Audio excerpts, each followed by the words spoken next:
الله الذي هدانا لهذا وما كنا لنهتدي لولا أن هدانا الله ونشهد أن لا إله إلا الله وحده لا شريك له ونشهد أن سيدنا ومولانا محمدا عبده ورسوله أما بعد فأعوذ بالله السميع العليم من الشيطان اللعين الرجيم ببركة بسم الله الرحمن الرحيم سبحان الذي أسرى بعبده ليلا من المسجد الحرام إلى المسجد الأقصى الذي باركنا حوله لنريه من آياتنا إنه هو السميع البصير اللهم رب اشرح لي صدري ويسر لي أمري واحلل عقدة من لساني يفقهوا قولي اللهم نور قلوبنا بالقرآن وزين أخلاقنا بالقرآن ونجنا من النار بالقرآن وأدخلنا الجنة مع القرآن إن الله وملائكته يصلون على النبي يا أيها الذين آمنوا صلوا عليه وسلموا تسليما اللهم صل على سيدنا ومولانا محمد وبارك وسلم الصلاة والسلام عليك يا رسول الله صلى الله عليه وآله وسلم الصلاة والسلام عليك يا نبي الله الصلاة والسلام عليك يا جد الحسن والحسين وعلى آلك واصحابك شفیعنا یوم الجزاء. امام اہل سنت قصیدہ معراج میں حضور کی بارگاہ میں یوں عرض کرتے ہیں وہ سرور کشور رسالت جو عرش پر جلوگر ہوئے تھے نئے نرالے طرب کے ساما عرب کے مہمان کے لیے تھے اتار کر ان کے رخ کا صدقہ اتار کر ان کے رخ کا صدقہ یہ نور کا پٹ رہا تھا باڑا کہ چاند سورج مچل مچل کر جبی کی خیرات مانگتے تھے. زندہ دلی کے ساتھ کہیں سبحان اللہ. اتار کر ان کے رخ کا صدقہ یہ نور کا پٹ رہا تھا باڑا کہ چاند سورج مچل مچل کر جبی کی خیرات مانگتے تھے. وہی تو اب تک جھلک رہا ہے وہی تو جوبن ٹپک رہا ہے. آپ شعر کو نہیں سمجھ رہے زندہ دلی سے سنے. وہی تو جوبن وہی تو اب تک جھلک رہا ہے وہی تو جوبن ٹپک رہا ہے. نہانے میں جو گرا تھا پانی کٹورے تاروں نے بھر لیے تھے. نہانے میں جو گرا تھا پانی کٹورے تاروں نے بھر لیے تھے. اور بچا جو تلووں کا ان کے دھوون بچا جو تلووں کا ان کے دھوون بنا وہ جنت کا رنگ و روغن. بچا جو تلووں کا ان کے دھوون بنا وہ جنت کا رنگ و روغن. جنہوں نے دھولا کی پائی اترن وہ پھول گلزار نور کے تھے. اور نماز اقصی میں تھا یہی سر ایا ہمانی یہ اول آخر کہ دست بستہ ہے پیچھے حاضر جو سلطنت آگے کر گئے تھے. اور تھکے تھے روح الامی کے بازو تھکے تھے روح الامی کے بازو. چھٹا وہ دامن کہاں وہ پہلو رکاب چھوٹی امید ٹوٹی نگاہ حیرت کے ولولے تھے. رکاب چھوٹی امید ٹوٹی نگاہ حسرت کے ولولے تھے. اور خرد سے کہہ دو کہ سر جھکا لیں گما سے گزرنے والے. خرد سے کہہ دو کہ سر جھکا لیں گما سے گزرنے والے. بڑے ہیں یا خود جہت کو لا لے بڑے ہیں یا خود جہت کو لا لے. کوئی بتائے تو کیا بتائے. اور حجاب اٹھنے میں لاکھوں پردے ہر ایک پردے میں لاکھوں جلوے.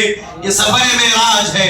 یہ حضور کا سدرۃ المنتہا کا جو آخری مرحلہ ہے. حجاب اٹھنے میں لاکھوں پردے ہر ایک پردے میں لاکھوں جلوے. عجب گھڑی تھی کہ وصل فرقت جنم کے بچھڑے گلے ملے تھے. عجب گھڑی تھی کہ وصل فرقت جنم کے بچھڑے گلے ملے تھے. اور کمان امکان کے جھوٹے نقطوں تو اول و آخر کے پھیر میں ہو. محیط کی چال سے تو پوچھو کدھر سے آئے کدھر گئے تھے کدھر سے آئے کدھر گئے تھے. اور وہی اول وہی آخر وہی ظاہر وہی باطن. سفر معراج کو میرے امام نے، ہمارے امام نے، امام عشق و محبت نے، سیدی اعلیٰ حضرت نے 2 شعر کے اندر پورا معراج سمیٹا اور کہا، آپ بھی کہیں، وہی اول وہی آخر وہی ظاہر وہی باطن، اسی کے جلوے، اسی سے ملنے، اسی سے اس کی طرف گئے تھے. وہی اول وہی آخر وہی ظاہر وہی باطن، اسی کے جلوے، اسی سے ملنے، اسی سے اس کی طرف گئے تھے.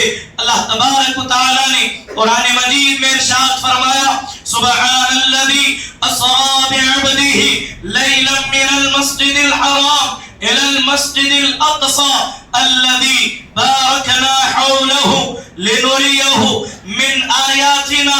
عزیزان محترم، اس کا مفہوم بڑی توجہ کے ساتھ اپنے ذہنوں کے اندر محفوظ کر لیں. میرا اللہ کہتا ہے، پاک ہے وہ ذات جو اپنے بندے خاص کو لے گیا راتوں رات مسجد حرام سے مسجد اقصی تک، اور جہاں تک اس کی مرضی ہوئی اور اس نے اپنے بندے کو سیر کرائی. بے شک وہی سننے والا اور وہی دیکھنے والا ہے. عزیزان محترم، تھوڑی سی گفتگو تمہیدی طور پر میں آپ کے گوش گزار معراج مصطفیٰ کے چند نئے نکات آپ کے گوش گزار کروں گا، اس لیے کہ سفر معراج اگر بیان کیا جائے تو ایسی کئی راتوں کی ضرورت ہے، لیکن وہ سفر شروع ہونے سے پہلے یہ رات ختم ہو جائے گی، ہم تھک جائیں گے. لیکن بہتر یہی ہے کہ اس سفر کی کچھ خیرات ہم اپنے جھولیوں میں لے کر مصطفیٰ کی بارگاہ سے جائیں اور حضور کی محبتوں کو اپنے دلوں کے اندر مزید اضافہ کرتے جائیں. یہ دور 21ویں صدی ہے، اس دور کے اندر یہ ترقی یافتہ دور، ٹیکنالوجی کا دور. آپ اس آیہ کریمہ کو جو اللہ تبارک و تعالی نے 15ویں پارے کی ابتدا میں بیان فرمایا، اس آیہ کریمہ کو جب پڑھنے والے پڑھتے ہیں، ہر ایک کے پڑھنے کا ایک الگ انداز ہوتا ہے، ایک الگ فکر لے کر کے قرآن پڑھتا ہے. لیکن عزیزان محترم، اس دور کے اندر ٹیکنالوجی عروج پر ہے، ہر طرف سائنس کا بول بالا ہے. سائنس نے اور فلسفے کی ایک بولی ہے، ایک زبان ہے، اور اس فلسفے کو جب معراج کے اندر دیکھا جاتا ہے تو فلسفہ کہتا ہے جو گیا، جو سفر ہوا، اس سفر کو حرکت کہتے ہیں. ذرا توجہ کیجئے، میں قرآن مقدس کی آیہ کریمہ، چونکہ قرآن پاک وہ عظیم کتاب ہے، صبح قیامت تک ہر آنے والا کوئی بھی دعویٰ لے کر کے آئے، قرآن جیسی کتاب، قرآن جیسا کلام اللہ کے مثل کوئی آیت پیش نہیں کر سکتا. آج کی سائنس کہتی ہے اگر معراج ہوئی تو معراج کو پڑھا گیا، تو معراج پڑھ کر کے کہا کہ حرکت اگر ہوئی ہے تو ذرا دیکھیں حرکت کیا ہے، محرک کون ہے، متحرک کون ہے، حرکت کب ہوئی، حرکت کہاں سے ہوئی، حرکت کہاں تک ہوئی، وجہ حرکت کیا ہے، وجہ حرکت کیا ہے، زمانے حرکت کیا ہے. یہ سارا فلسفہ سائنس کی آپ تھیوری سے دیکھیں، اللہ اکبر، آپ دیکھیں حرکت جب ہوتی ہے تبھی چیزوں کے اندر تبدیلی ہوتی ہے. یہ سفر معراج ہے جو صبح قیامت تک مصطفیٰ کریم علیہ التحیۃ والتسلیم کا جو ہے وہ منہ بولتا معجزہ ہے. اور صبح قیامت تک کے لیے مصطفیٰ کریم کا سفر ایسا عظیم سفر ہے اور ایسا عظیم کارنامہ ہے. صبح قیامت تک پوری دنیا کے سائنسدان چاہے جتنی بھی الٹی چھلانگیں لگا لیں، آج کی شب میرے اور آپ کے نبی کے قدم عرش معلیٰ کے جس پائے تک پہنچے ہیں وہاں تک کوئی تصور بھی نہیں کر سکتا. سائنس کہتی ہے کہ اگر حرکت ہوئی ہے تو محرک کون ہے، محرک اسے کہتے ہیں جو حرکت دیتا ہے. محرک وہ ہے، مثال کے طور پر یہ مائک ہے، اسے جب میں ہلاؤں گا تبھی یہ ہلے گا، تبھی یہ حرکت کرے گا. میں نے ہلایا تو یہ محرک ہوا، اور جو میں ہلا رہا ہوں ہلایا جا رہا ہے، اسے متحرک کہتے ہیں۔ اب قرآن سے پوچھیں اے قرآن محرک کون ہے؟ قرآن کہتا ہے سبحان الذی اسرا، سبحان الذی اسرا، محرک حرکت دینے والی ذات خدائے وحدہ لا شریک کی ہے۔ اور پوچھا گیا حرکت کسے دی گئی، متحرک کون ہے؟ فرمایا بعبدہ۔ اب حرکت کب دی گئی؟ زمانہ حرکت کیا ہے؟ لیلم، قرآن کہتا ہے لیلن، رات کے تھوڑے سے حصے میں حرکت کب دی گئی؟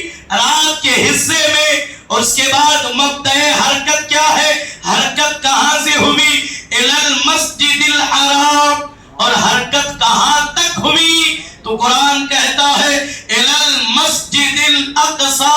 اب پوچھا گیا وجہ حرکت کیا ہے، کیوں حرکت کی گئی؟ فرمایا لنریہ من آیاتنا، تاکہ ہم اپنے بندے خاص کو رات کے حصے میں اپنی نشانیاں بتائیں۔ اللہ اکبر۔ اگر یہ سفر معراج اگر کسی حدیث میں آتا، اگر حضور کی زبان سے نکلا، تو ہو سکتا ہے دور حاضر کے اندر جس طریقے سے نام نہاد لوگ ہر حدیث کو ضعیف کہہ دیتے ہیں، ہر حدیث کو موضوع کہہ دیتے ہیں، اور حضور علیہ السلام کی شان کے اندر نازیبا حرکات کیا کرتے ہیں، بیان کرتے ہیں، لیکن یہ جو سفر معراج ہے، یہ سفر حضور نے نہیں کیا، بلکہ اللہ کہہ رہا ہے پاک ہے وہ ذات، پاک ہے وہ ذات جو لے گیا راتوں رات اپنے بندے خاص کو مسجد حرام سے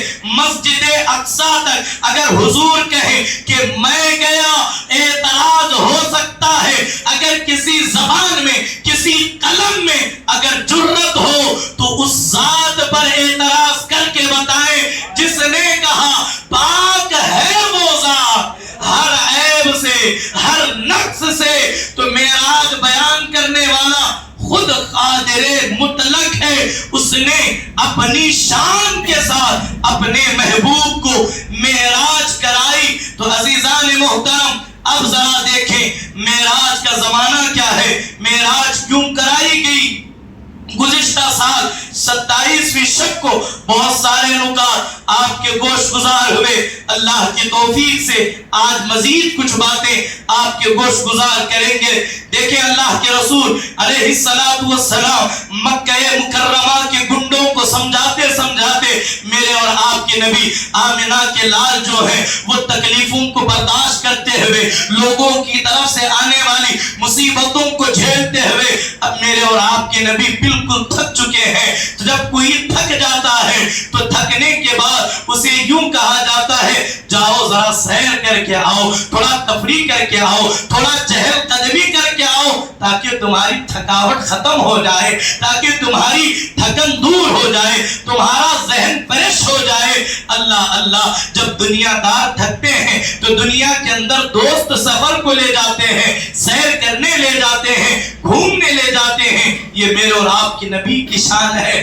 مصطفیٰ کریم علیہ التحیۃ والتسلیم طائف کی گھاٹیوں میں جو ہے وہ کفار و مشرکین کا ظلم و بربریت کو جھیلنے کے بعد حضور علیہ السلام کی نالین جو ہے وہ خون سے لت پت ہو چکی ہے، حضور کی نالین خون سے بھیگ چکی ہے۔ حضور ہر دن نکلتے ہیں کہ ان بندوں کو میں اللہ کے قریب کر دوں۔ یہ لوگ کسی نہ کسی طرح اللہ کی ذات وحدہ لا شریک کو تسلیم کر لیں، لیکن لوگ ہیں کہ یہ سننے کے لیے یا اللہ کی وحدانیت کو ماننے کے لیے تیار نہیں۔ تو ایک دن مصطفیٰ کریم علیہ التحیۃ والتسلیم جو ہے وہ بہت زیادہ بوجھل قدموں سے اپنے گھر کے علاوہ اپنی پھوپھی جناب ام ہانی کے گھر تشریف لے جاتے ہیں، اور لے جا کر کے وہاں مصطفیٰ آرام کرنے لگ جاتے ہیں۔ قربان جائیں، یہ میرا حبیب ہے جس کی پوری راتیں گواہی دے رہی ہے کہ اس حبیب نے جب سے امت کا احوال دیکھا ہے، جب سے امت کی فکر ان پر اللہ تبارک و تعالی نے ان کو کہا ہے حبیب اگر آدھی امت بخشوانا چاہتے ہو، آدھی رات جاگا کرو. اگر پوری امت بخشوانا چاہتے ہو پوری رات جاگا کرو. تو میرے حبیب کہتے ہیں اے اللہ میں اپنے ہر امتی سے بے انتہا محبت کرتا ہوں. جس طریقے سے ایک ماں اپنی اولاد سے جتنی محبت کر ہی نہیں سکتی اس سے کروڑوں درجہ میرے اور آپ کے نبی ہم گنہگاروں سے محبت کرتے ہیں. حضور عرض کرتے ہیں اے اللہ میں اپنے ہر غلام کو بخشوانا چاہتا ہوں, میں اپنے ہر امتی کو جنت میں دیکھنا چاہتا ہوں. تو حضور کہتے ہیں اے اللہ میں پوری رات جاگوں گا, پوری رات مصلی پر کھڑا رہوں گا. یہی وجہ ہے کہ حضور پوری رات مصلی نماز میں کھڑے ہیں. اما سیدہ خدیجہ الکبریٰ کہتی ہیں حضور پوری رات مصلی پر کھڑے ہو کر اس قدر روتے ہیں کہ حضور کی ایڑی مبارک پھٹ جاتی ہے, لہو کے فوارے نکلتے ہیں. اللہ ذرا دیکھیں وہ حبیب پوری راتیں جب مصلی پر گزارنے لگا. پہلے تو اللہ کہتا ہے طٰہٰ ما انزلنا یا ایھا المزمل. اللہ کا کلام پہلے کہتا ہے یا ایھا المزمل قم اللیل الا قلیلا قم اللیل الا قلیلا نصفہ او انقص منہ قلیلا او زد علیہ ورتل القرآن ترتیلا. حبیب اگر اپنی امت کو بخشوانا چاہتے ہو مصلی پر کھڑے ہو جاؤ, اپنی امت کے لیے فریاد کرتے رہو. جب حبیب کی تکلیف بڑھ گئی تو اللہ نے پھر قرآن نازل کیا طٰہٰ ما انزلنا علیک القرآن. اللہ فرماتا ہے حبیب ہم نے اس قرآن کو اس لیے نہیں اتارا کہ آپ مشقت میں پڑ جائیں, آپ تکلیف میں پڑ جائیں. تو المختصر وہ حبیب جو ہر رات مصلی پر نظر آتے ہیں, جو ہر رات جو ہے مصلی پر اپنے رب کے حضور حاضر ہوتے ہیں. لیکن آج اس حبیب کا انداز تھوڑا سا نرالا نظر آتا ہے, یہ انداز محبوبانہ ہے. آج حبیب اپنے گھر میں نہیں اپنی پھوپھی جناب ام ہانی کے گھر ان کے بستر پر لیٹے ہیں. اللہ آج جب حبیب لیٹے ہیں تو اللہ تبارک و تعالی نے جناب جبرائیل کو کہا اے جبرائیل میرا حبیب آج ادائے محبوبانہ کی چادر اوڑھ کر کے ام ہانی کے گھر لیٹا ہے. اے حبیب جنت کو جاؤ, جا کر کے وہاں سے سواری لو اور لے کر کے میرے حبیب کے پاس چلے جاؤ. قربان ذرا دیکھیں حضرت سیدنا موسیٰ علی نبینا علیہ السلام 40 دن تک کوئے طور پر اعتکاف کرتے ہیں, چلا کشی کرتے ہیں. پورے 40 دن 40 راتیں مصلی پر کھڑے ہیں اور روزے سے ہیں. جب 40 دن کا عرصہ بیت جاتا ہے تو حضرت موسیٰ کہتے ہیں اے اللہ میں تجھے دیکھنا چاہتا ہوں. آواز آتی ہے لن ترانی, مجھے تو نہیں دیکھ سکتا. موسیٰ مصلی پر کھڑے ہو کر کے پوچھے اللہ تجھے دیکھنا چاہتا ہوں. ذرا قربان جائے عظمت مصطفیٰ پر. مصطفیٰ مصلی پر نہیں ہے, مصطفیٰ نہیں کہہ رہے ہیں کہ خدا میں تجھے دیکھنا چاہتا ہوں. مصطفیٰ تو بستر میں ہے, خدا کہہ رہا ہے حبیب ہم آپ سے ملاقات کرنا چاہتے ہیں.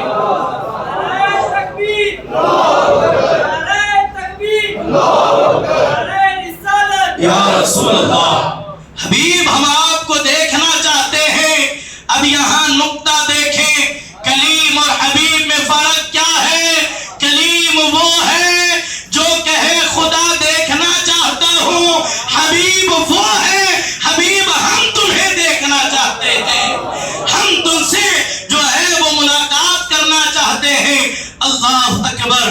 نبوت کا 11واں سال ہے, ہجرت سے 2 سال پہلے.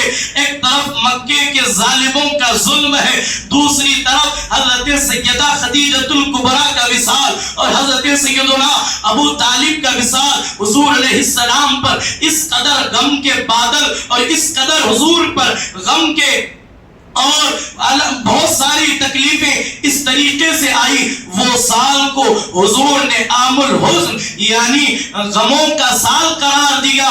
اسی سال میں ان غموں کو جو ہے وہ مسرت میں بدلنے کے لیے اللہ نے اپنے حبیب کو معراج پر بلایا اور اپنا دیدار کرایا. معراج پر بلایا, اپنا جلوہ خاص دکھایا. قربان جائیں عزیزان محترم, یہاں دیکھیں ابھی جو قرآن مقدس کی آیہ مبارکہ میں نے تلاوت کی، اس پر تھوڑا سا میں تبصرہ کرنا چاہوں گا، اس کے بعد پھر ہم سفر معراج کی طرف بڑھتے ہیں۔ دیکھیں اللہ تبارک و تعالیٰ نے سفر معراج کو قرآن مقدس کے اندر 3 مقامات پر بیان فرمایا، 3 مقامات پر بیان فرمایا۔ اور یہ جو سفر معراج ہے، یہ حضور کی سیر ہے، یہ حضور کی ایسی عظیم الشان، یہ حضور کا سفر معراج ہے کہ اس کی مثل اور اس کی مثال کائنات میں نہیں مل سکتی، اور یہ حضور کا معجزہ ہے۔ دیکھیں اللہ تبارک و تعالیٰ نے، آپ کا ذوق اگر سلامت ہے تو اس نقطے کی طرف آپ توجہ کریں کہ معراج کا ذکر قرآن مقدس میں 3 مقامات پر آیا ہے۔ ایک مقام پر اللہ تبارک و تعالیٰ نے اہل مکہ سے خطاب کیا، کفار مکہ سے خطاب کیا، اور دوسرے مقام پر اللہ تبارک و تعالیٰ نے مومنین سے خطاب کیا، مسلمانوں سے، اہل ایمان سے خطاب کیا۔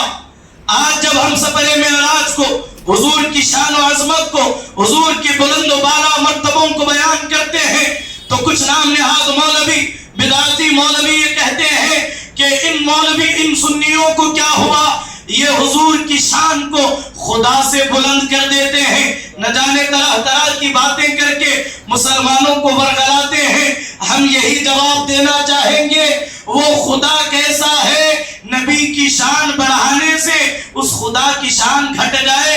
خدا کی شان تو وہ ہے، نہ کوئی بڑھا سکتا ہے نہ کوئی گھٹا سکتا ہے، نہ کوئی بڑھا سکتا ہے نہ کوئی گھٹا سکتا ہے۔ سفر معراج بیان ہوگا، یہ شان خدا کے ساتھ شان مصطفیٰ ہے کہ اس شان والے خدا نے کس شان کے ساتھ اپنے عبد خاص کو سیر کرائی۔ اب ذرا دیکھیں، جو 2 مرتبہ، جو 2 مقامات پر اہل ایمان اور اہل کفر کے، جو کفار و مشرکین سے جو خطاب ہوا، جب پہلا خطاب ہوا تو کفار سے ہوا، سبحان الذي اسرا بعبده ليلا من المسجد الحرام الى المسجد الاقصى، یہاں تک بات مکمل ہوئی۔ تو لوگ اس کے بعد جب ہم آگے کا معراج بیان کرتے ہیں، سدرۃ المنتہا، آسمانوں کی سیر، وہاں سے قاب قوسین بیان کرتے ہیں، تو لوگ یہ کہتے ہیں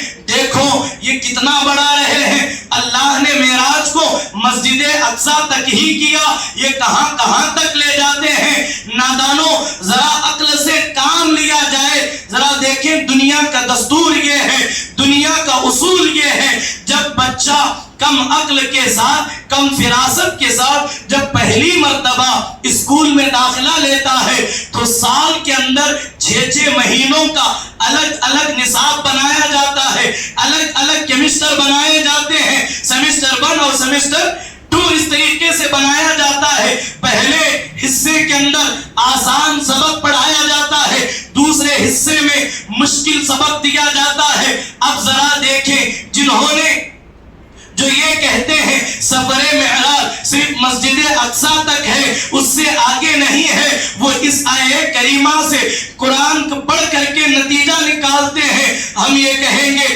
ذرا قرآن کو صرف اتنا نہیں بلکہ آگے پڑھو، پتہ چل جائے گا۔ ذرا دیکھیں اللہ کا کلام ہر بات کھول کھول کر کے کرتا ہے، اور جس کی جیسی عقل ہے اس کے سامنے ویسا ہی کلام کرتا ہے۔ آپ قرآن کو اٹھا کر کے دیکھیں، قرآن بہت آسان کتاب ہے، قرآن بہت سہل کتاب ہے۔ اللہ خود کہتا ہے وَلَقَدْ يَسَّرْنَا الْقُرْآنَ لِلذِّكْرِ فَهَلْ مِن مُدَّكِرٍ، بے شک ہم نے پڑھنے والوں کے لیے قرآن کو آسان کیا۔ یہی وجہ ہے اللہ کا کلام کہتا ہے مکڑی کے جالے کی شان کیا ہے، بکری کے تھنوں کے اندر دودھ کیسا پیدا ہوتا ہے، شہد کس طریقے سے بنتا ہے، کس طریقے سے پھولوں کے اندر رنگوں رعنائیاں پیدا ہوتی ہیں۔ اللہ اکبر، جب یہ ساری باتیں آتی ہیں تو جب یہ ساری باتیں اہل مکہ نے سنی تو وہ مذاق اڑا کر کے کہنے لگے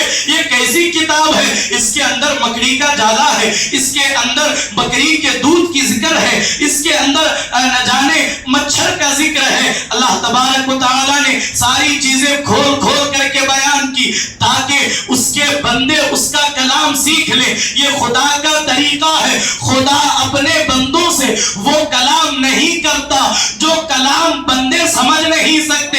خدا تعالیٰ کی شان یہ ہے, خدا تعالیٰ اپنا کلام بندوں کی عقل کے مطابق کرتا ہے. اگر کوئی یہ کہے یہ کیسا کلام ہے جس کے اندر یہ ساری چھوٹی چھوٹی چیزوں کا ذکر ہے, تو آپ پڑھ کر کے بتائیں اگر یہ چھوٹی چھوٹی چیزیں ہیں یہ تمہیں سمجھ میں آ گئی. اب ذرا بتاؤ کاف ہا یا عین صاد اس کا کیا معنی ہے؟ الف لام میم اس کا کیا معنی ہے؟ الف لام را. طہ اس کا کیا معنی ہے؟ اللہ اکبر. جب خدا اپنے حبیب سے کلام کرتا ہے اپنی شان کے ساتھ کرتا ہے, جب بندوں سے کلام کرتا ہے ان کے عقل کے اعتبار سے کرتا ہے. بات سمجھ میں آئی؟ جب اللہ تبارک و تعالی نے چھوٹی چھوٹی چیزوں کا ذکر کیا تو بندے سمجھ گئے. جب اللہ تبارک و تعالی نے سورہ مریم کی ابتدائی آیات نازل کی جو ان الفاظ سے جسے لوح قرآنی کہتے ہیں, قاف ہا یا عین صاد, جب حضور پر نازل ہوئی حضرت جبرائیل حضور کی بارگاہ میں آ کر کے حیرت سے تکتے رہے, یا رسول اللہ صلی اللہ علیہ وآلہ وسلم آخر اس کا معنی کیا ہے؟ تو مصطفیٰ کہتے ہیں اے جبرائیل ہر کلام ہر ایک کے لیے نہیں ہوتا, ہر ایک کے لیے نہیں ہوتا. یہ راز کی باتیں ہیں جو خدا اور مصطفیٰ کے درمیان ہو رہی ہے. اس کا معنی و مفہوم جب اللہ راز کی باتیں کرتا ہے تو جبرائیل بھی حیرت سے دیکھ رہے ہیں, اور جب اللہ بندوں کی عقل کے مطابق بات کرتا ہے تو ہر بندہ سمجھ جاتا ہے. اب آپ کی بات سمجھ میں آ گئی. اب ذرا دیکھیں کفار مکہ جنہوں نے سفر معراج کو سنا, جب انہیں سنانا مقصود ہوا تو اللہ نے کہا سبحان الذی اسری بعبدہ لیلا من المسجد الحرام الی المسجد الاقصی. ان کی سوچ ان کی فکر صرف مسجد اقصی تک ہی تھی, اس سے وہ آگے نہیں بڑھے تھے. تو اب ضرورت تھی کہ ان کی عقل کے مطابق انہیں سمجھایا جائے. یہی وجہ ہے جب حضور نے معراج بیان کیا تو یہی گنڈوں کا سردار ابو جہل اینڈ کمپنی آ کر کے کہتی ہے اے محمد صلی اللہ علیہ وآلہ وسلم, اگر آپ رات کے تھوڑے حصے میں اگر مسجد اقصی بیت المقدس گئے ہیں تو بتائیں بیت المقدس کی کھڑکیاں کتنی ہیں؟ اس لیے کہ ابو جہل جا کے آیا تھا, اس کی سوچ وہی تک تھی, اس کی فکر وہی تک تھی. تو خدا نے ان کو سمجھانے کے لیے بات ان کی عقل کے مطابق کی. پاک ہے وہ ذات جو راتوں رات, اس لیے کہ مکہ سے بیت المقدس 17 سے 18 دن کم و بیش جاتے ہوئے 17-18 دن آتے ہوئے لگتے ہیں. تو اسے یہ سفر ہضم نہیں ہوا تو کچھ نا عقلوں کو گمراہوں کو سفر معراج کیا ہضم ہو سکتا ہے؟ اس لیے کہ یہ مصطفیٰ کے کمالات میں سے کمال ہے. جب اللہ تبارک و تعالی نے کفار مکہ سے خطاب کیا تو کہا سبحان الذی اسری, مسجد حرام سے مسجد اقصی کا ذکر ہوا, لیکن جب اہل ایمان سے کلام کیا تو یوں کہا والنجم اذا ہوا ما ضل صاحبکم وما غوا, اور فرمایا ثم دنا فتدلی فکان قاب قوسین او ادنا. اللہ اکبر. جب اللہ تبارک و تعالی نے اہل ایمان سے خطاب کیا, ابو بکر و عمر عثمان و حیدر سے کلام کیا, اس لیے کہ ان کی عقل کے مطابق کلام کیا, ان کی فکر کے مطابق, ان کے علم کے مطابق کلام کیا. وہ جانتے تھے سدرہ کہاں ہے,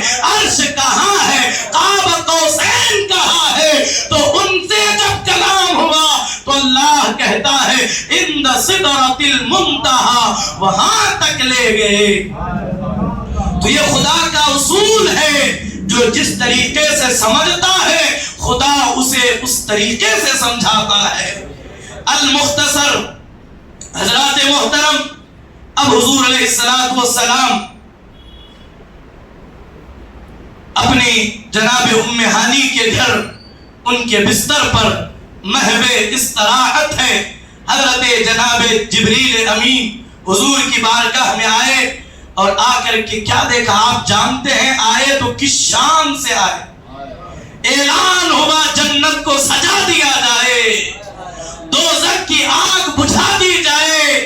اے جبرائیل 70,000 فرشتوں کی جماعت لے جاؤ، میکائیل رزق کو تقسیم کرنا بند کر دو، 70,000 فرشتوں کو لے کر محبوب کی بارگاہ میں جاؤ۔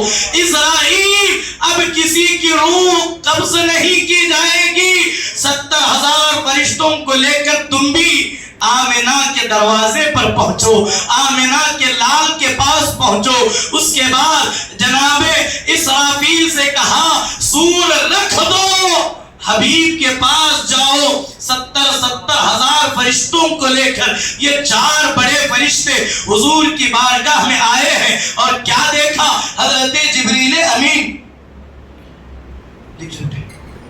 درود پاک پڑھ، اللہم صلی علی سیدنا و مولانا محمد مبارک وسلم، الصلاۃ والسلام علیک یا رسول اللہ صلی اللہ علیہ وآلہ وسلم۔ حضرت جبریل امین کیا دیکھتے ہیں؟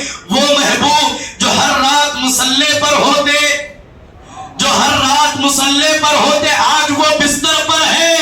جب بلانا نہیں تھا تب مصلی پر تھے، جب بلانا تھا ادائے محبوبانہ اوڑھ کر بستر میں لیٹے ہوئے ہیں۔ اب حضرت جبرائیل حاضر خدمت ہوئے، اور ذرا دیکھیں دروازہ کھٹکھٹا کر کے نہیں، اللہ کا کلام کہتا ہے، اللہ کا کلام کہتا ہے جب کبھی نبی کے دروازے پر آؤ، دروازے پر دستک مت دو، دروازے پر کھڑے ہو، ہاتھ باندھ کر کے کھڑے ہو جاؤ، دستک نہیں دینا۔ اٹھائیں سورہ مجادلہ، اللہ کا کلام کہتا ہے دستک نہیں دینا، آواز نہیں دینا، پکارنا نہیں، شور نہیں کرنا، بس ہاتھ باندھے کھڑے رہو، اس لیے کہ میرا محبوب جانتا ہے دروازے کے باہر کون کھڑا ہے، اور کوئی غیب کیا تم سے رہا ہو بھلا، جب نہ خدا ہی چھپا تم پہ کروڑوں درود۔ ارے جس کی نگاہوں سے خدا کی ذات نہ چھپ سکی، اس محبوب کی نگاہوں سے دروازے کے باہر کا حال کیسے چھپ سکتا ہے؟ حضرت جبرائیل نے دروازے پر دستک نہیں دی، حکم خدا بندی تھا، محبوب محو استراحت ہے، چھت کو پھاڑا جائے، چھت کو پھاڑا جائے۔ حضرت جبرائیل حضور کے قدموں میں ہے، اب اٹھائیں تو کیسے اٹھائیں؟ یا رسول اللہ کہہ کر کے اٹھائیں، کیسے اٹھائیں؟ اس لیے کہ وہ آج کل کے مولوی نہیں تھے، بلکہ مولا جبرائیل تھے، اس لیے کہ وہ جانتے تھے یہ بارگاہ مصطفیٰ ہے، ادب کا ہست زیر آسماں، یہاں سانس بھی بڑے ادب سے لی جائے، اس لیے کہ جبریل کی نگاہوں میں وہ منظر ہے۔ اللہ نے کہا اے فرشتوں، وَإِذْ قُلْنَا لِلْمَلَائِكَةِ اسْجُدُوا لِآدَمَ فَسَجَدُوا إِلَّا إِبْلِيسَ، جب حکم ہوا فرشتوں آدم کو سجدہ کرو تو فرشتوں نے سجدہ کیا، مگر ابلیس منکر ہوا، مگر ابلیس انکار کر بیٹھا۔ اللہ تبارک و تعالی نے اپنی بارگاہ سے رون دیا، دھتکار دیا، دشت رجیم کر دیا، ہمیشہ ہمیشہ کے لیے لعنت کا توق ڈال کر اسے باہر پھینک دیا گیا۔ یہ جناب آدم علیہ السلام کی شان ہے، ان کا جب یہ مقام ہے، جبرائیل جہاں کھڑے ہیں یہ آدم نہیں جان آدم ہے،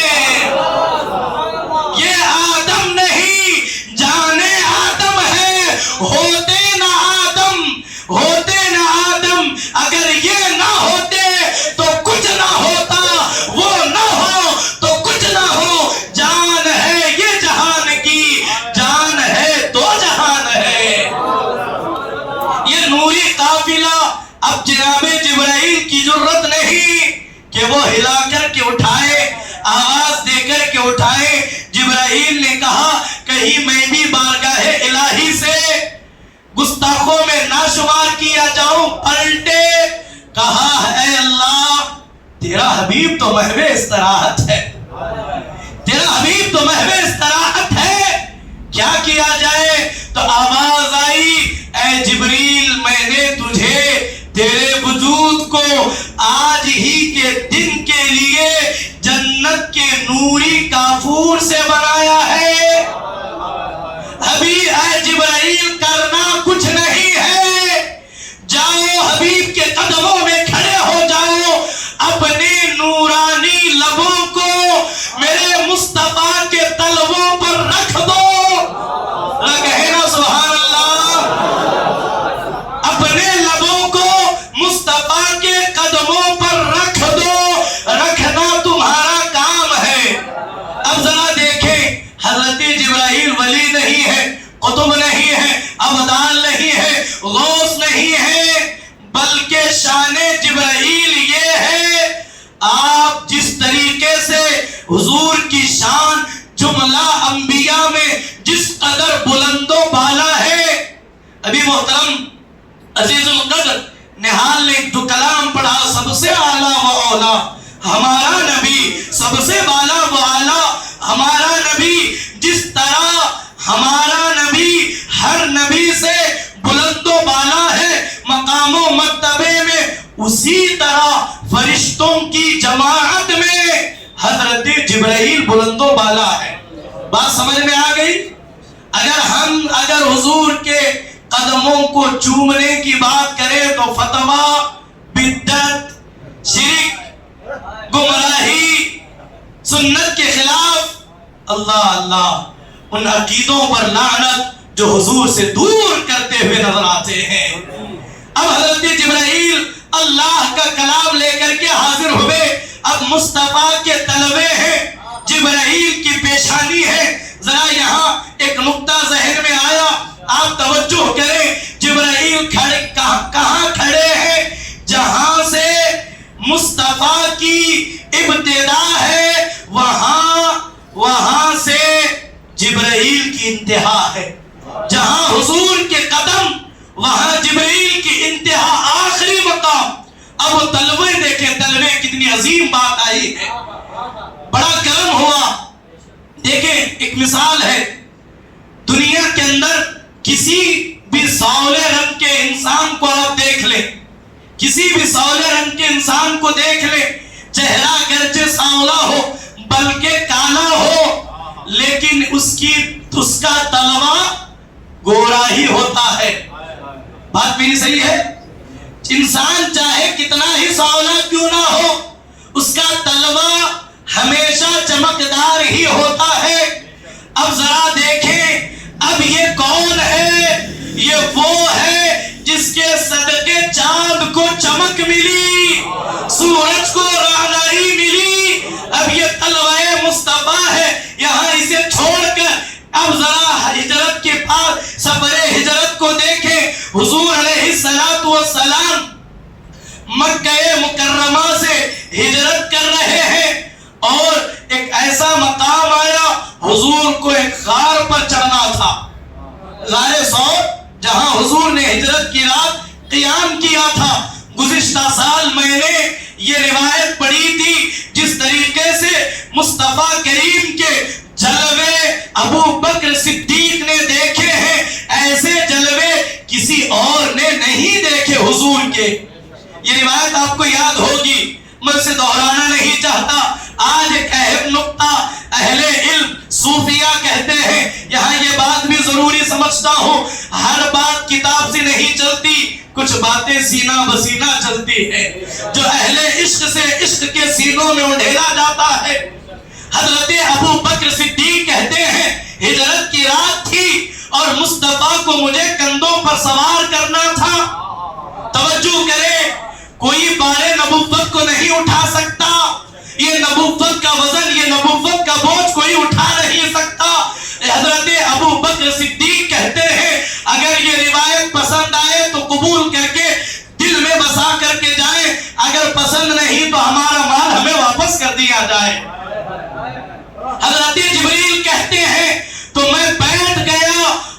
جان کے ساتھ میں نے اپنے حبیب کو اپنے اوپر سوار کر لیا. میرے نبی کا ایک قدم اس طرف ہے، دوسرا قدم اس طرف ہے.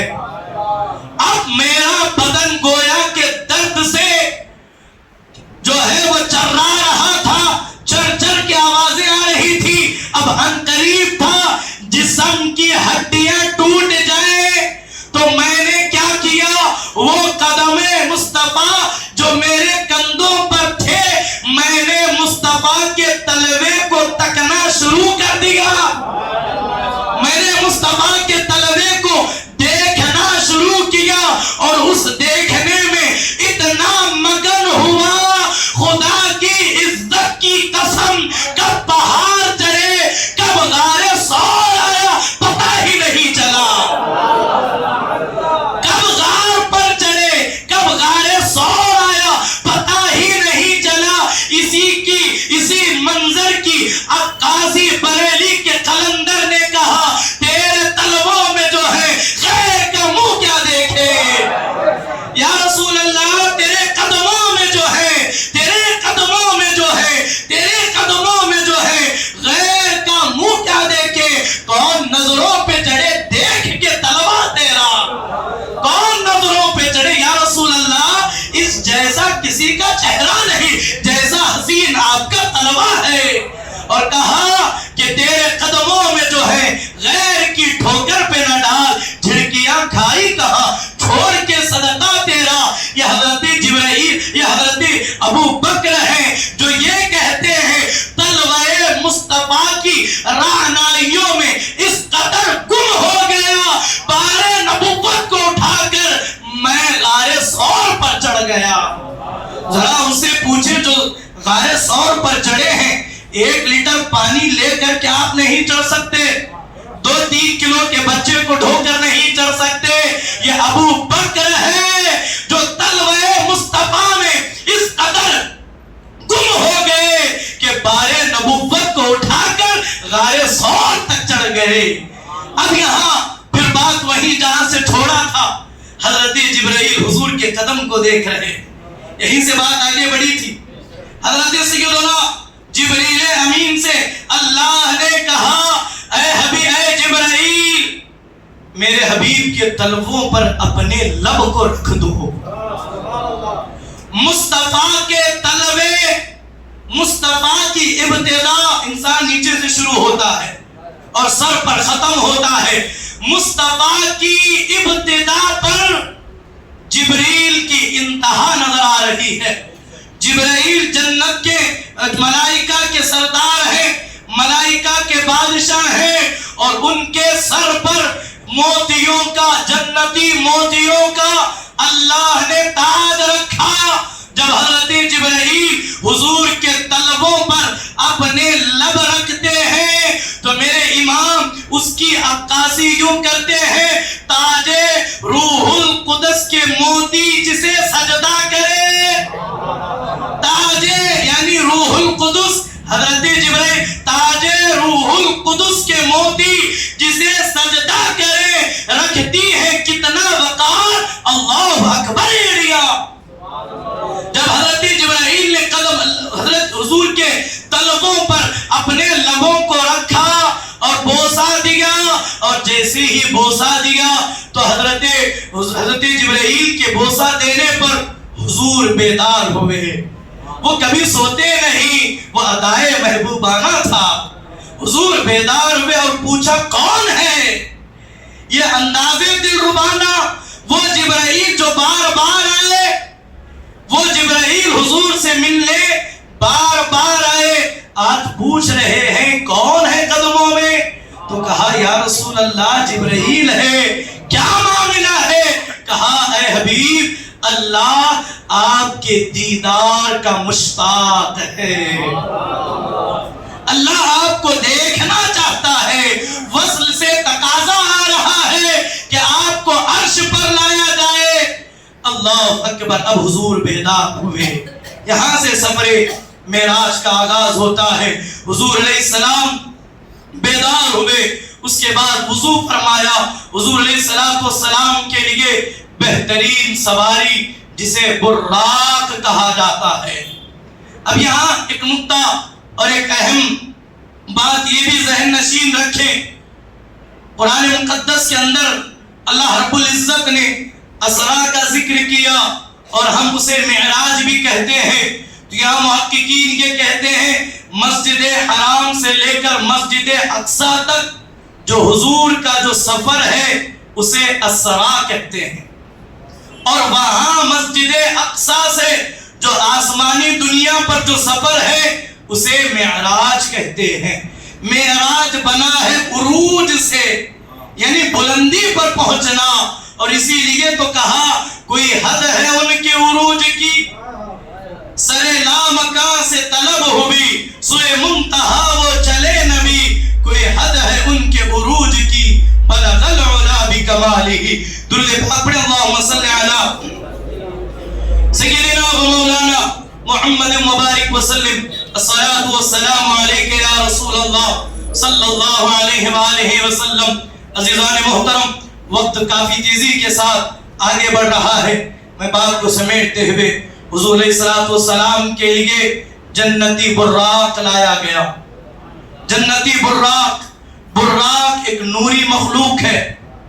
آپ ذرا دیکھیں براق کی رفتار کو، براق بنا ہے برق سے، اور برق کہتے ہیں بجلی کو، برق کہتے ہیں بجلی کو۔ آپ کبھی بجلی کو دیکھے ہیں؟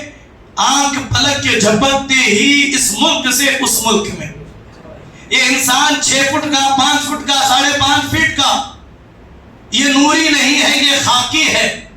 خاکی یعنی مٹی کا، مٹی سے بنایا ہوا ہے، یہ خاکی پتلا ہے۔ اس کے اندر 2 آنکھیں ہیں، یہ آنکھیں بھی نور نہیں ہے۔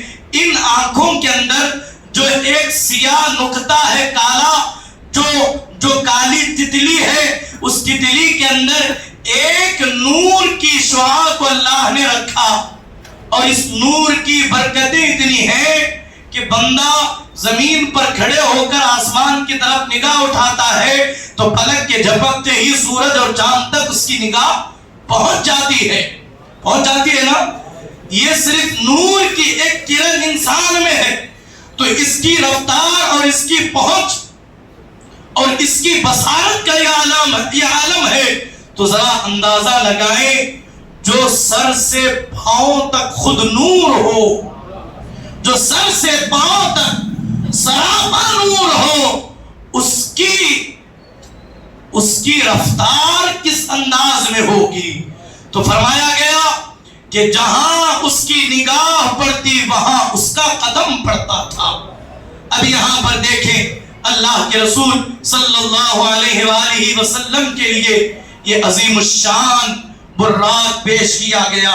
حضور علیہ السلام دیکھ رہے ہیں جناب جبرائیل، جناب میکائیل، جناب اسرائیل، جناب اسرافیل اور 72,000 فرشتوں کی ایک بڑی جماعت، ایک بڑا جم غفیر حضور کے لیے براق ہے، حضور کے لیے فرشتے ہیں، حضور کے لیے آسمان کو سجایا گیا، حضور کے لیے جنت کو سنوارا گیا۔ قربان جائے مصطفیٰ کریم جب براق پر سوار ہونے والے تھے، اچانک حضور رک گئے، حضور ٹہر گئے، حضور علیہ السلام کی آنکھوں سے آنسو جاری ہو گئے۔ اب اللہ کی طرف سے آواز آئی، اے جبرائیل یہ دیری کیسی، یہ رکنا کیسا،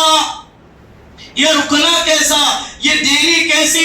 تو حضور سے پوچھا گیا، اے اللہ کے نبی آخر وجہ کیا ہے، اس خوشی کے موقع پر رونا کیسا ہے؟ تو میرے مصطفیٰ، جو میں نے کہا تھا کروڑوں مائیں مل کر ایک بیٹے سے جتنی محبت نہیں کر سکتی، میرے نبی ہم سے اس سے کئی گنا زیادہ محبت کرتے ہیں۔ میرے حبیب نے کہا کہ اے جبرائیل، میں آج اپنی یہ سارے کمالات کو دیکھ کر، یہ جو انتظامات میرے لیے ہیں، براق میرے لیے، جبرائیل میرے لیے، اسرافیل اور میکائیل میرے لیے، ہر چیز جب میرے لیے ہے، حبیب اس خوشی کے موقع پر میں اپنی امت کو نہیں بھول سکتا، میں اپنی امت کو نہیں بھول سکتا۔ جبرائیل میری امت بڑی گنہگار ہے، آج مجھ پر انعامات ہو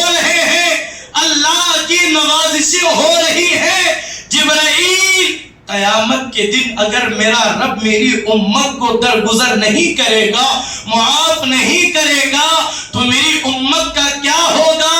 تو آواز آئی جبرائیل حبیب کو یہ مصدع جانفزا سنائی جائے، حبیب یقیناً آپ کی امت بڑی گناہگار ہے، سیاہ کار ہے، خطا کار ہے۔ آج کی رات آپ کا رب سے یہ وعدہ کرتا ہے، جب قیامت قائم ہوگی ہر امتیوں کا حساب آپ کی امت کے سامنے لیا جائے گا۔ جب آپ کی امت کی باری آئے گی، حبیب پردے گرا دیے جائیں گے، پردے ڈال دیے جائیں گے، حبیب آپ جسے کہیں گے اسے بخش دیا جائے گا۔ آپ کے آج اس رات میرا وعدہ ہے، وَلَسَوْفَ يُعْطِيكَ رَبُّكَ فَتَرْضَىٰ، آپ کا رب اس قدر آپ کو عطا کرے گا کہ آپ راضی ہو جائیں گے۔ حضور سے پوچھے نا، حضور آپ کب راضی ہوں گے؟ کہا میں اس وقت تک راضی نہیں ہو سکتا جب تک میرا ایک بھی امتی جنت میں جانے سے رہ جائے، میں اس وقت تک اللہ کے حضور سجدہ ریز ہو جاؤں گا۔ امام نے کہا اللہ کیا جہنم اب بھی نہ سرد ہوگی؟ رو رو کے مصطفیٰ نے دریا بہا دیے ہیں۔ اے حضور کا معراج سننے والوں، اے شب اسرا کے دولہا کی خیرات لینے آنے والوں، ذرا تصور کریں وہ مصطفیٰ جو اس خوشی کے عالم میں ہم غلاموں کو بھول نہیں رہے، ہمیں فراموش نہیں کر رہے، ہمیں جو ہے وہ پسے پشت نہیں ڈال رہے، اپنے انعامات کے جب ان پر انعامات کی بارش ہو رہی ہے، حضور چاہتے ہیں میری امت محروم نہ رہے۔ ذرا تم بھی دیکھ لو، ہم بھی اپنے گریبان میں جھانک کر کے دیکھ لیں، وہ لوگ جو سال بھر کے نمازی ہیں، وہ لوگ جو جو کعبے کے حاجی ہیں، وہ لوگ جو قرآن کی قاری ہیں، جب وہ خوشی میں ہوتے ہیں تو وہ سب سے پہلے اللہ رسول کو بھول جاتے ہیں، فرامین خدا کو بھول جاتے ہیں، فرامین مصطفیٰ کو بھول جاتے ہیں۔ کوئی شراب پی رہا ہے، کوئی جو ہے وہ زنا کی طرف جا رہا ہے اور یہ کہہ رہا ہے خوشی تھی اس لیے کر لیے۔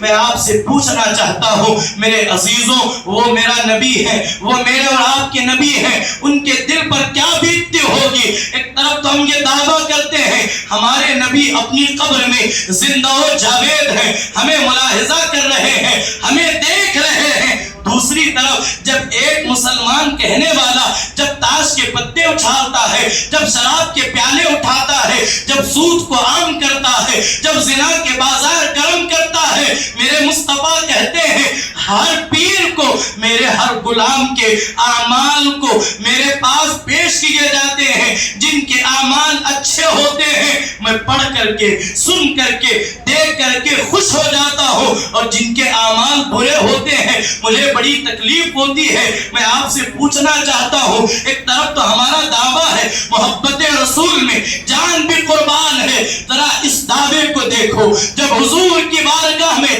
ہمارے سیاہ کاریوں کا جب دفتر نامہ دیا جائے گا، حضور کے دل پر کیا بیتے گی؟ وہ محبوب جو ہمیں نہیں بھولے، ہم خوشیوں میں انہیں بھول جاتے ہیں، ہم انہیں جو ہے شادیوں کے موقع پر بھول جاتے ہیں، ہم انہیں ناچ گاتے ہوئے بھول جاتے ہیں، ہم تاش کے پتے کھیلتے ہوئے بھول جاتے ہیں۔ خدا را ذرا غور عقل کے ناخون لیں، وہ قوم کبھی کامیاب نہیں ہو سکتی جو قوم اپنے نبی کو ان کی قبر میں تکلیف دے، اس کا مقدر تباہی ہے، اس کا مقدر بربادی ہے، اس کا مقدر ہلاکت ہے، اس کا مقدر مٹ جانا ہے۔ اسی لیے تو اللہ کا کلام کہتا ہے ان اللہ لا یغیر ما بقوم حتی یغیروا ما بانفسہم، کسی قوم کی حالت کو اس وقت تک نہیں بدلا جاتا جب تک وہ خود اپنے آپ کو نہیں بدلتے۔ آؤ آج اس سفر معراج میں ہم حضور کی داستان محبت، حضور کا داستان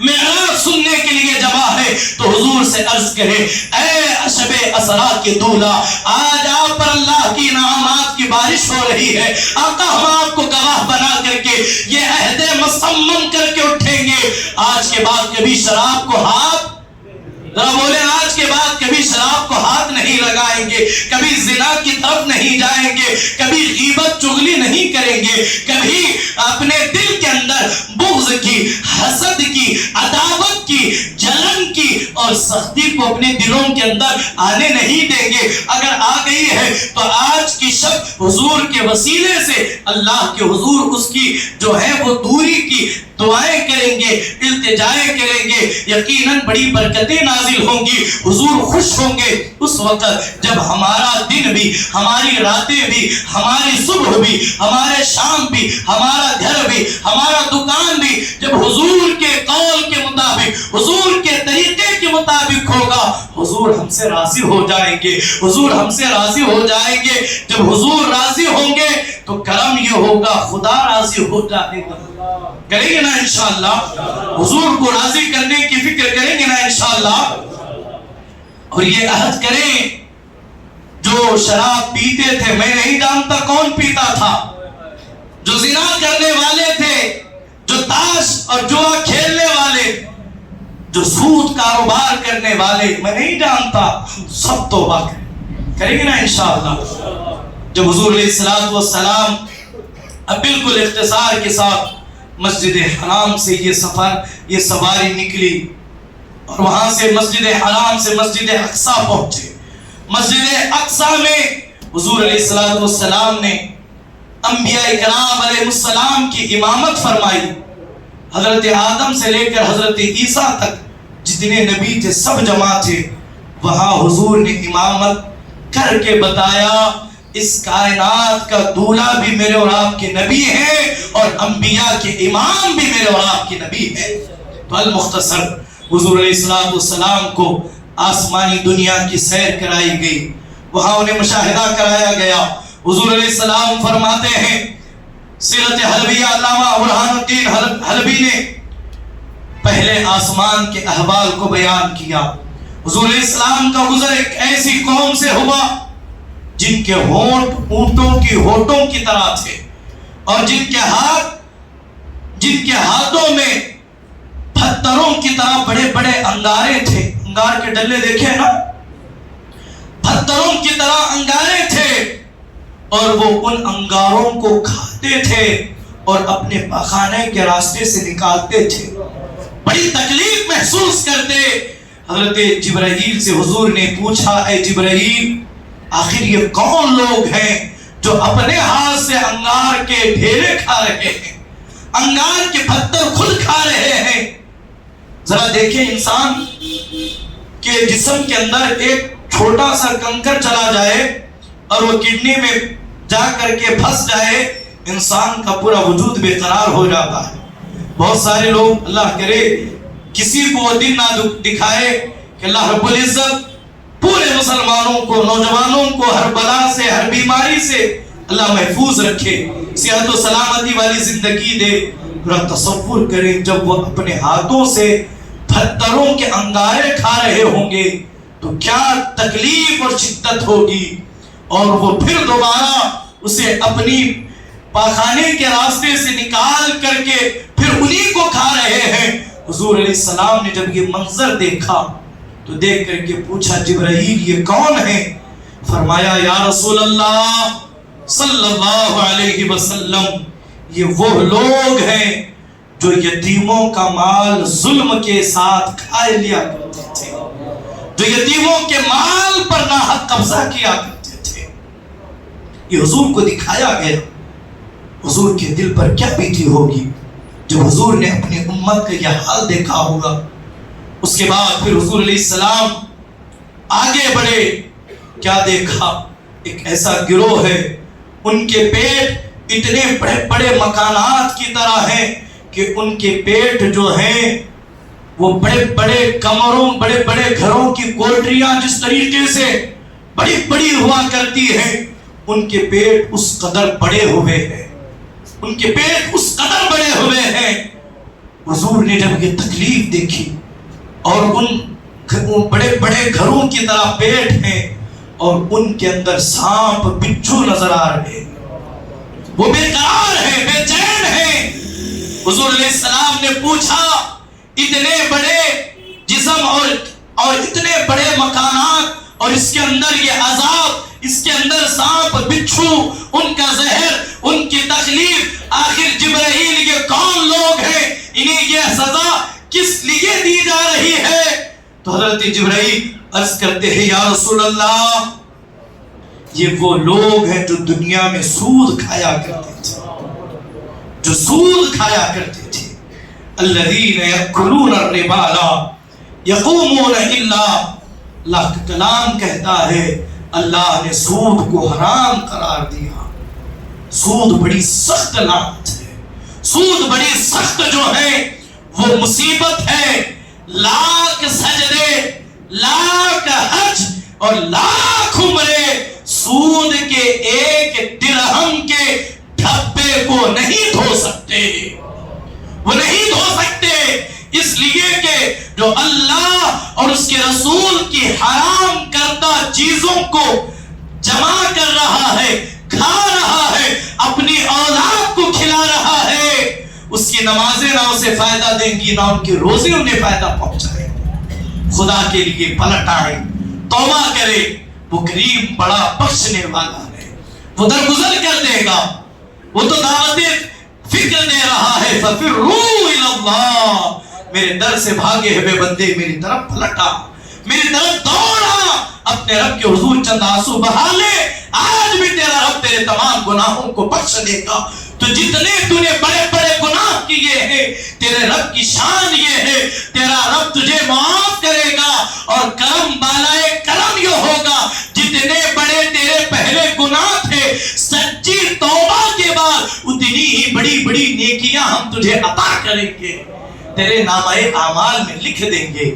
میرے کریم سے گر قطرہ کسی نے مانگا، دریا بہا دیے ہیں، دربے بہا دیے ہیں، ہم تو مائل بکرم ہے، کوئی سائل ہی نہیں، راہ دکھلائیں کسے، رہ روے منزل ہی نہیں. اس کے بعد دور حاضر کی اس علامت کو حضور علیہ السلام نے پھر آگے بڑھ کر کے دیکھا. کیا دیکھا؟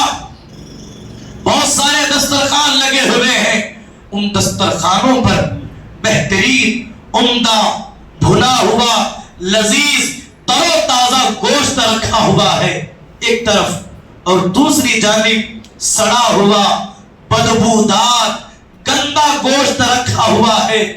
انسان اچھے گوشت کو چھوڑ کر اس گندے گوشت، بدبودار گوشت کو کھانے کی طرف بڑھتا ہے اور اسی گوشت کو کھاتا ہے. تو حضور علیہ السلام نے پوچھا اے جبرائیل یہ کون لوگ ہیں؟ حضور نے فرمایا، حضور علیہ السلام نے جب پوچھا اے جبرائیل یہ کون ہیں، حضرت جبرائیل نے عرض کی یا رسول اللہ یہ آپ کی امت کے وہ مرد ہیں جن کے نکاح میں حلال اور پاکیزہ عورتیں تھیں، جن کے نکاح میں بیویاں تھیں، یہ اس کے باوجود بدکار عورتوں کی طرف جاتے تھے. ان کے پاس اچھی بیویاں تھیں، یہ انہیں چھوڑ کر کے زنا کرنے والیوں کی بستروں پر جاتے تھے. اسی لیے آج انہیں اچھا گوشت نہیں سمجھ میں آ رہا ہے. اللہ اکبر، اللہ اکبر. اپنے اخلاق کو اچھے بناؤ، اپنے کردار کو اچھے بناؤ. یہاں کوئی دیکھے نہ دیکھے، مصطفیٰ کریم ہمیں دیکھ رہے، خدا ہمیں دیکھ رہا ہے.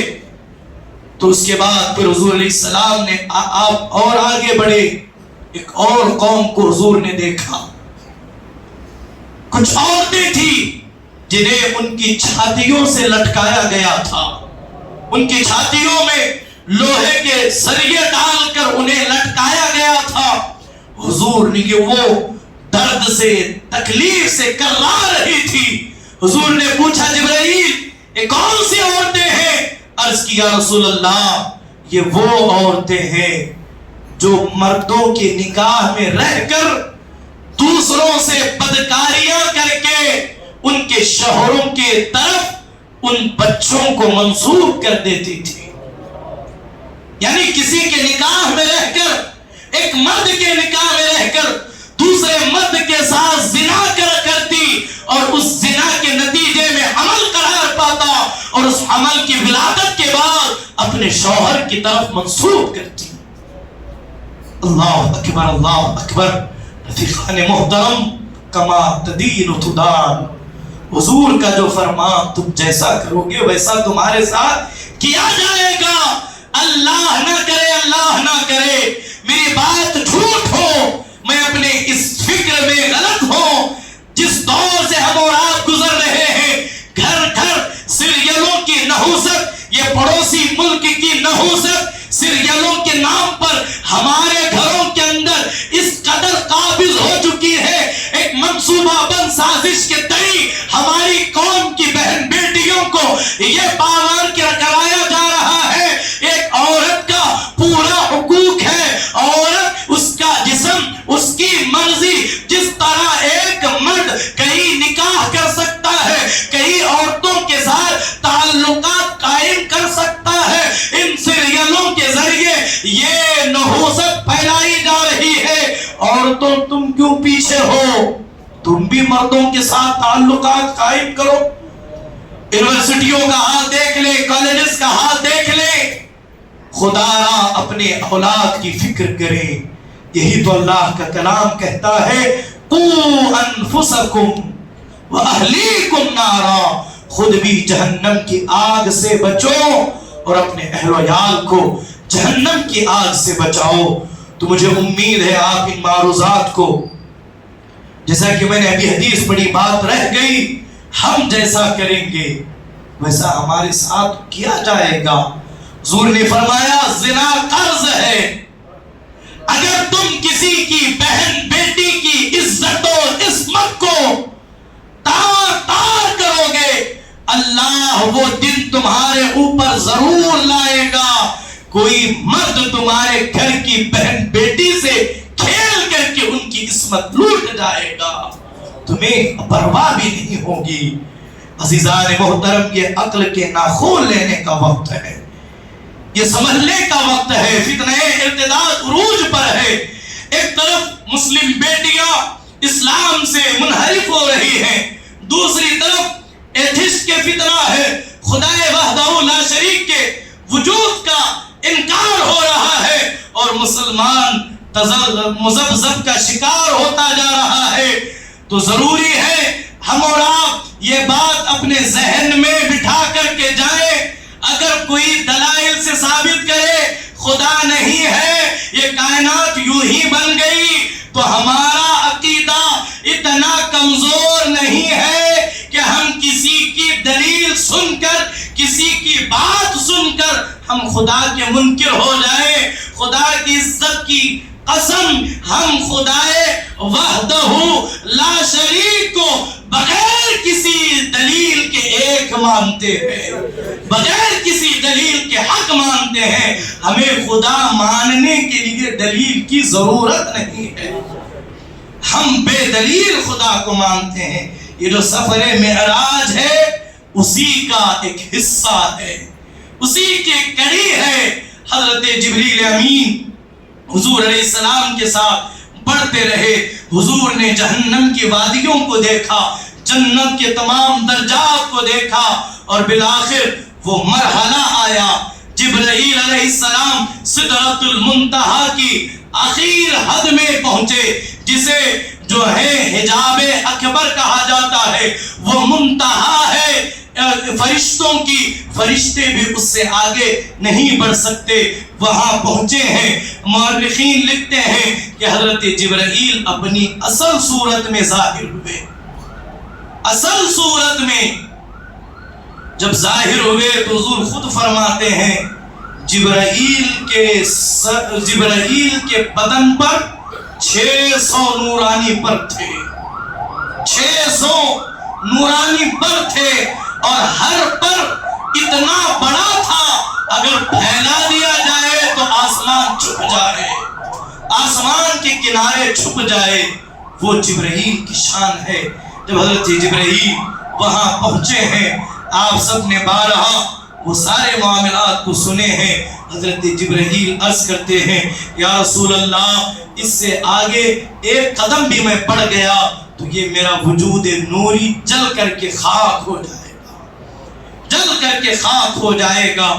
اب یہاں سے حضور علیہ السلام بنفس نفیس خود آگے بڑھ رہے ہیں۔ اب تک جو سفر تھا مسجد حرام سے مسجد اقصی تک، اور اس کے بعد وہاں سے جو ہے وہ سدرۃ المنتہا تک براق پر، اور براق کے بعد جب براق رک گیا تو وہاں حضور کے لیے ایک اور سواری آئی جسے رف رف کہتے ہیں، جسے رف رف کہتے ہیں، جسے رف رف کہتے ہیں۔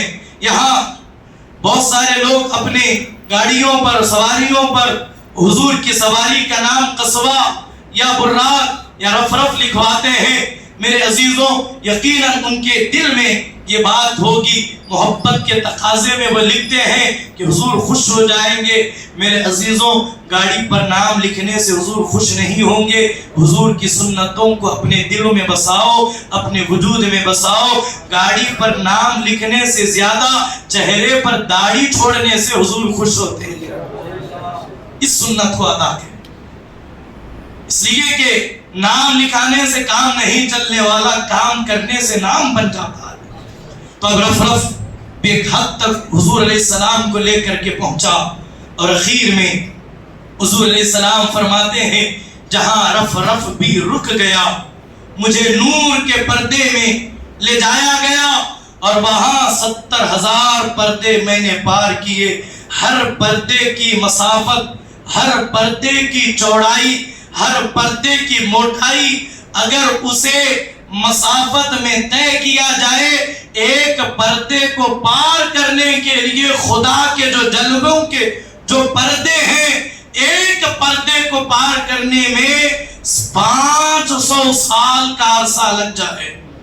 تیز رفتار سے براق و رف رف کی بھی اگر رفتار لی جائے تو 500 سال کا عرصہ بیتے گا، تب جا کر کے ایک پردہ پار کیا جا سکتا ہے۔ حضور فرماتے ہیں میں نے ایسے 70,000 پردے پار کیے ہیں۔ یہ کوئی قصہ کہانی، یہ کوئی من گھڑت باتیں نہیں ہے، بلکہ علامہ برہان الدین حلبی نے اس روایت کو نقل کیا ہے۔ اللہ اکبر۔ اس کے بعد حضرت جبرائیل چھوٹے، حضرت جبرائیل چھوٹے، براق چھوٹی، رف رف چھوٹا۔ اس کے بعد حضور علیہ السلام فرماتے ہیں کہ میں آگے بڑھ رہا ہوں کہ کوئی اب فرشتہ بھی نہیں ہے، کوئی نوری مخلوق بھی نہیں ہے، اب صرف وحشت ہی وحشت ہے۔ اب ذرا یہاں توجہ سے سنیں، کیونکہ اگر یہاں ہم غلطی کر جائیں تو بات کہیں کی کہیں چلی جائے گی۔ ایک مرتبہ درود پاک پڑھیں، ہم آخری مرحلے میں پہنچ چکے ہیں۔ اللہم صلی علی سیدنا و مولانا محمد مبارک وسلم، الصلاۃ والسلام علیک یا رسول اللہ صلی اللہ علیہ وآلہ وسلم۔ بالکل اخیر میں حضور علیہ السلام فرماتے ہیں اب مجھے کسی فرشتے کی موجودگی کا احساس نہیں رہا، جس کی وجہ سے مجھے تھوڑی سی وحشت، ڈر اور خوف سا محسوس ہونے لگا۔ اسی اثنا میں مجھے ابو بکر صدیق کے بولنے کی آواز سنائی دی۔ ابو بکر کی آواز آئی۔ اس نقطے کو ذہن میں رکھیے، بات ابھی نتیجہ مت نکالیے۔ کہا کہ مجھے ابو بکر صدیق کی آواز آئی، اور یہ آواز میں کوئی کہنے والا یہ کہہ رہا ہے ٹھہریے، رک جائیے، آپ کا رب نماز پڑھ رہا ہے۔ توجہ کیجیے، نتیجہ مت نکالیے، ہم آگے بڑھیں گے۔ اب یہاں حضور علیہ السلام خود فرماتے ہیں میں حیران ہو کر اس جگہ، میں حیران ہوں کہ اس جگہ ابو بکر کی موجودگی، اور اپنے رب کی نماز کے بارے میں سوچنے لگا۔ سفر معراج عقل میں نہیں آ سکتا، جو عقل کو عاجز کر دے اسی کو معجزہ کہا جاتا ہے۔ فرمایا میرے رب کے نماز پڑھنے کا کیا مطلب؟ وہ تو نماز اور عبادت سے وہ کس کی عبادت کرے گا؟ سب اس کی عبادت کرتے ہیں۔ وہ تو بے نیاز ہے، وہ سب کا رب ہے، اس کا کوئی رب نہیں، اس کی سب عبادت کرتے ہیں، وہ کسی کی عبادت نہیں کرتا۔ آگے آنے والی روایت میں اس بات کی تائید ہوگی، توجہ کریں۔ پھر اچانک الاعلی یعنی بلندیوں کی انتہا سے آخری منزل سے آواز آئی قریب آئیے، قریب آئیے اے بہترین مخلوق، قریب آئیے اے احمد، قریب آئیے اے محمد۔ یہ آواز آ رہی ہے، حضور اس آواز کو سن کر کے آگے بڑھ رہے ہیں۔ وہ آواز پھر میرے پروردگار نے مجھے قریب کیا، میں قریب ہوتا رہا۔ اللہ نے کہا حبیب اور قریب آ، میں اور قریب گیا، حبیب اور قریب آ، میں اور قریب گیا، حبیب اور قریب آ۔ اللہ کا کلام کہتا ہے ثم دنا فتدلی فکان قاب قوسین او ادنی، میں قریب ہوتا رہا، قریب ہوتا رہا، وہ قریب بلاتا رہا، میں قریب ہوتا رہا۔ اب جو ہے اتنا قریب ہو گئے، اتنا قریب ہو گیا، اب مزید قریب ہونے کی اب حاجت ہی نہیں، اب مزید قریب ہوا ہی نہیں جا سکتا۔ اللہ اکبر۔ اب ذرا دیکھیں حضور علیہ السلام نے جب اللہ تبارک و تعالیٰ کے نزدیک جب پہنچے، حضور علیہ السلام نے جب یہ سنا قریبا قریبا، حق تعالیٰ کہ میں اتنا قریب ہوا، اس سے زیادہ قرب ممکن نہیں، میں اتنا قریب ہوا جیسے دو کمانیں ملی ہوئی ہوتی ہیں، جیسے دو کمانیں ملی ہوئی ہوتی ہیں۔ الغرض آپ خود فرماتے ہیں یہاں تک کہ حق تعالیٰ نے مجھ سے سوال فرمایا تو میں اس ذات باری کو جواب دینے کی اپنے اندر طاقت نہ پا سکا۔ پھر اللہ تبارک و تعالیٰ نے اپنا ہاتھ میرے دونوں مونڈھوں کے بیچ میں اس طرح رکھ دیا کہ اس کی کیفیت بیان نہیں کر سکتا۔ اللہ تبارک و تعالیٰ جسم سے پاک ہے، ہاتھ سے پاک ہے، اللہ وجود سے پاک ہے، لیکن اس کا دست قدرت جیسا کہ اس کی شان ہے، اس نے اپنی شان کے لائق اپنے حبیب کے پشت پر اپنا ہاتھ رکھا، اپنا دست قدرت رکھا۔ حضور خود فرماتے ہیں اس ہاتھ کی ٹھنڈک مجھے محسوس ہوئی، اس کا صلہ یہ ہوا کہ مجھ پر اولین اور آخرین کا ہار روشن ہو گیا۔ وہ ہاتھ اللہ نے کیا رکھا کہ پوری کائنات کا ہر ذرہ ذرہ، ہر گوشہ گوشہ اللہ نے میرے سامنے رکھ دیا، اور اس کے بعد اللہ تبارک و تعالیٰ نے اس کے نتیجے میں مجھے مختلف علوم سکھائے، مجھے مختلف علم عطا کیے گئے۔ ان میں کچھ علم وہ ہیں جن کو چھپائے رکھنے کا اللہ نے حکم دیا، اللہ نے مجھ سے اقرار لیا، وعدہ لیا کہ وہ جانتا ہے کہ میرے سوا دوسرے لوگ اس علم کو برداشت نہیں کر سکتے۔ ہم قرآن ہی کو دیکھ لیں، قرآن ہمیں حضور کے ذریعے ملا ہے، جو علم اللہ نے عطا کیا وہ حضور کے لیے ہے، وہ علم کسی اور کو نہیں مل سکتا، وہ کسی اور کو نہیں دیا جا سکتا۔ اور اس کے بعد حضور فرماتے ہیں تین قسم میں، پہلی قسم یہ ہو گئی، دوسری قسم اللہ نے مجھے علم عطا کیا اور فرمایا حبیب آپ جسے جتنا چاہیں، جسے چاہیں، جب چاہیں اسے علم عطا کرتے جائیے، اسے علم عطا کرتے رہیے۔ اور اس کے بعد تیسرا علم وہ عطا کیا کہ اس کا علم ہر عام اور خاص انسان، جنات، فرشتے، ہر مخلوق کو وہ علم سکھانے کا حکم فرمایا۔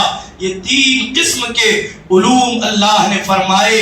جب اس کے بعد جو ہے یہاں اللہ تبارک و تعالیٰ اس کے بعد حضور علیہ السلام فرماتے ہیں جب اللہ نے میری پشت پر ہاتھ رکھا، پشت پر ہاتھ رکھا، دست قدرت کے رکھے جانے کے بعد مجھ میں قوت گویائی آئی، بولنے کی طاقت پیدا ہوئی۔ تو اس کے بعد بولنے کا یارہ ہوا تو میں نے جناب باری میں عرض کی اے اللہ جب مجھے سدرۃ المنتہا سے اٹھنے کے بعد تنہائی کے احساس کی وجہ سے کچھ وحشت ہوئی تھی تو میں نے کسی بولنے والے کی آواز سنی تھی جو ابو بکر کے انداز میں بول رہا تھا. جو پہلے میں نے بات کہی تھی اس کا جواب پہلے ہی حضور اگر پوچھتے جو ہے اس کا جواب اللہ کی بارگاہ سے لے رہے ہیں. کوئی بولنے والا ابو بکر کے انداز اور آواز میں بول رہا تھا. اس نے مجھ سے کہا تھا ٹھہر جا تیرا رب نماز پڑھ رہا ہے، ٹھہر جا تیرا رب نماز پڑھ رہا ہے.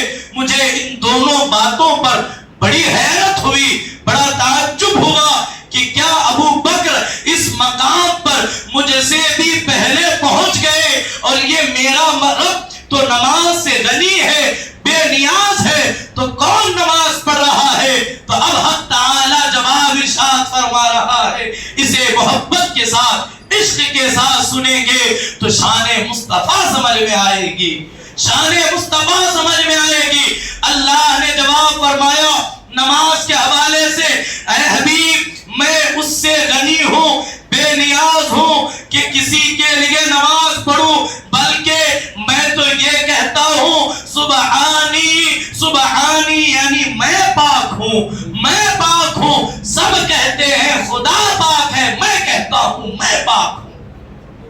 میری رحمت میرے غضب اور غصے سے بڑھ گئی. اے محمد سورہ احزاب کی آیت هو الذی یصلی علیکم وملائکتہ لیخرجکم من الظلمات الی النور وکان بالمؤمنین رحیما. وہ ایسا رحیم ہے، وہ خود بھی اور اس کے فرشتے بھی تم پر رحمت بھیجتے رہتے ہیں، بھیجتے رہتے ہیں تاکہ حق تعالی تم کو تاریکیوں سے نور کی طرف لے آئے. اور اللہ مومنوں پر بہت مہربان ہے، بہت مہربان ہے. اس لیے میری نماز کا مطلب آپ پر اور آپ کی امت پر رحمت کرنا ہے. میری نماز کیا ہے؟ آپ پر رحمت بھیجنا، آپ کی امت پر کرم فرما، آپ کی امت پر کرم کرنا. تو المختصر جو ابو بکر کی آواز اللہ تبارک و تعالی، جو ابو بکر کی آواز حضور علیہ السلام نے سنی تھی، اب پوچھا، یعنی کہ اے اللہ جو ہے پوچھا گیا اے اللہ ابو بکر کی آواز سنائے جانے کی کیا حکمت ہے؟ تو جواب آیا اے محمد جہاں تک ابو بکر کا معاملہ ہے تو جیسے تمہارے بھائی جناب موسیٰ علیہ السلام کو اپنے عصا یعنی لاٹھی سے بڑی محبت تھی، بڑا لگاؤ تھا. حضرت موسیٰ کے پاس ایک عصا تھا، اس سے بڑا لگاؤ تھا. جب اللہ تبارک و تعالی نے پہلی مرتبہ کلام کیا تو ڈائریکٹ کلام نہیں کیا، بلکہ پوچھا اے موسیٰ تمہارے ہاتھ میں یہ کیا ہے؟ تو حضرت موسیٰ نے کہا اے اللہ یہ میرا عصا ہے. تو پھر حضرت موسیٰ سے پوچھا گیا اے موسیٰ اس عصے سے کیا کرتے ہو؟ کہا اے اللہ میں بکریوں کو ہانکتا ہوں، پتوں کو جمع کرتا ہوں. تو اب ذرا دیکھیں جس سے حضرت موسیٰ کا لگاؤ تھا، انسیت تھی، جس سے ان کی محبت تھی، جن سے ان کی وابستگی تھی، اس کے ذریعے اللہ نے اپنے کلام کی ہیبت کو کم کیا اور اپنا کلام موسیٰ کو سنایا. حبیب وہی وحشت آپ جبرائیل کے چھوٹنے کے بعد محسوس کر رہے تھے. چونکہ آپ کو ابو بکر سے بڑا لگاؤ ہے تو ہم نے ابو بکر کی شکل والے، ابو بکر کی آواز والے ایک فرشتے کو پیدا کیا اور وہ آپ کو آواز دے رہا تھا. آپ اسی آواز سے کھینچے چلے آ رہے تھے حتیٰ کہ وہ قرب میں پہنچے. خدا جانے انہیں خدا نے کیا دیا اور مصطفیٰ نے کیا دیا. بس ہم اتنا جانتے ہیں دینے والا خدا جانتا ہے، لینے والے مصطفیٰ جانتے ہیں. بس ہم آج کی شب اس کی خیرات لینے حاضر ہوئے ہیں. اللہ کریم کے حضور دست و دعا گو ہو. مولا تبارک و تعالی اپنے فضل سے ہم تمام کو معراج کی برکتوں سے سرفراز فرمائے. میرے کہنے میں کوئی بھی بات اگر غلط ہوئی ہو، کوئی بھی حدیث پڑھنے میں، آیے کریمہ پڑھنے کی تلاوت کرنے میں کوئی لغزش ہوئی ہو تو میں آپ سب کو گواہ بنا کر اپنے رب کے حضور توبہ استغفار کرتا ہوں. اللہ تبارک و تعالی اس سفر کی مجھے اور آپ کو برکتوں سے مالا مال فرمائے. ہمارے دلوں کو حضور کی محبت کا اللہ آدم حیات مدینہ بنائے. حضور کی محبت میں جینا, حضور کی محبت میں مرنا نصیب فرمائے. یہ قصہ لطیف ابھی نہ تمام ہے, جو کچھ ہوا بیان وہ آغاز باب تھا. وآخر دعوانا الحمدللہ رب العالمین.